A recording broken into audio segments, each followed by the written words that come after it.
আসসালামু আলাইকুম। ওয়ালাইকুম আসসালাম ওয়া রাহমাতুল্লাহি ওয়া বারাকাতুহু। ভাই, আপনি আগামী জাতীয় সংসদ নির্বাচনে এদেশে কোন দল ক্ষমতায় দেখতে চান? জামায়াতের জোট 10টি, অপরদিকে আছে বিএনপি, আর অপরদিকে আপনার চরমোনাই। এই তিন দলের মধ্যে আপনি এই দেশে জাতীয় সংসদ নির্বাচনে কোন দলকে এই দেশে ক্ষমতায় দেখতে চান? আমার মতে এই দেশে জামাত ইসলামে আসাটা দরকার, কারণ আমরা বিগত 56 বছরের লাঙ্গল, ধানের শীষ, নৌকা সবই দেখলাম। তাদেরকে একবার সুযোগ দেওয়া উচিত। তারা দেখি তারা দেশের জন্য কি করে। 5টা বছর তো দেশটাকে নিয়ে তবে অন্য জায়গায় বিক্রি করে দেবে না। তাদেরকে সুযোগ দেওয়া অবশ্যই দরকার আমাদের।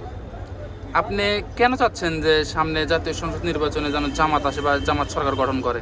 কারণ জামাত একটা ভালো একটা দল আমার মন থেকে আমি বলি।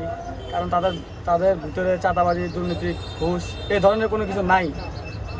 তাদের এই জন্যই আমি মনে করি যে সামনে জামাত আসা দরকার। আপনি চাচ্ছেন যে জামাত যেন এসে দেশে যে ন্যায় এবং ইনসাফ মতে তারা রাষ্ট্র বিনির্মাণ করে, জি জি জি, যেখানে সকল শ্রেণীর মানুষ সুখী এবং শান্তিতে থাকবে। এই জন্য আপনি চাচ্ছেন যে আগামী জাতীয় সংসদ নির্বাচনে জামাত আসে, এটা আপনার চাওয়া প্রত্যাশা। জি, এটাই আমার চাওয়া প্রত্যাশা। ধন্যবাদ আপনাকে ভাই। অসংখ্য ধন্যবাদ।